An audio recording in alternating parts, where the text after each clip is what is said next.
Today we're going to take a look at the new Savage Accu-trigger. While it's been around for a while, it is a unique innovation in firearms. It's been an attempt by the good folks at Savage to provide the consumer with a quality adjustable trigger and again hopefully bypass the litigation and attorneys that have been haunting the gun industry for decades. Let's take a close-up look now and see how this unique trigger design works.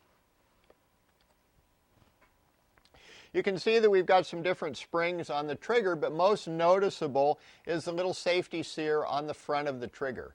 This acts as a two-stage safety, if you will, when the gun is ready to fire. The gun is now cocked, and you can see the safety mechanism here blocking the sear on the front portion of the trigger.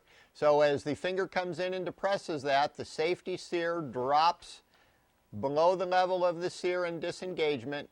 Our trigger finger is now in contact with the trigger, and as we slowly depress, we discharge the firearm. Let's recock the gun. Now, let's watch what happens if we inadvertently jar or bump the gun. Aha! The safety sear now has contacted the sear, preventing the firearm from discharging. Most importantly, always keep the muzzle pointed in a safe direction, whether you have the Savage Accu-trigger or not. Let's cock it again.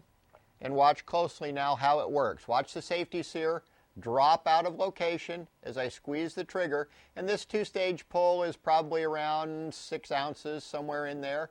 We pull that out of the way. We come in contact with the trigger. We now have very minimal sear engagement, probably 10 to 12 thousandths at this point. Very slight squeeze on the trigger discharges the firearm. In order to make an adjustment, Savage provides the consumer with a nice little screwdriver that is used to adjust spring weight on the rear portion of the trigger. This gives you your flexibility and adjustment range from around 1.5 pounds to 6 pounds, depending upon your individual firearm. Simply turn your trigger upside down. Our screw adjustment goes in on the inside, and we can turn that, increasing or decreasing spring tension, giving us the necessary trigger pull that we required. Turning it in a clockwise fashion compresses the spring, increasing the trigger pull. Turning the screw in a counterclockwise relaxes the spring, requiring less spring tension to disengage the sear.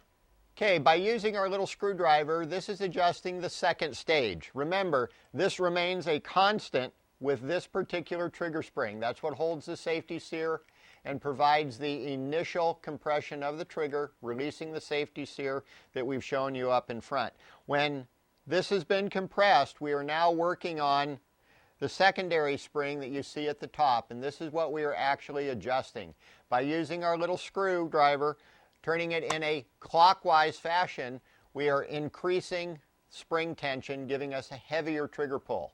For those of you that desire a lighter trigger pull, simply turn in a counterclockwise fashion, relaxing the spring tension, providing that crisp, clean trigger pull that you are looking for in your varmint or target rifle.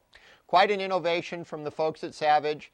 Make sure that you always keep your screwdriver in a safe place, and most importantly, one that you can find it. I have a tendency to lose little things like this, so put it in a drawer or put it in your tackle box. Again, once you've made any type of adjustments to your trigger, make sure that you check the firearm safety. The safety button on a Savage is located on the top, and it is a sliding tang safety that will be adjusted for you at the factory. But again, safety first. Always get in the habit of checking the trigger, making sure that the firearm will not discharge any time that we make an adjustment to the trigger. All right, that covers the basic functioning of the Savage Accu-trigger. I'm Darrell Holland with AGI, and I'll see you next time.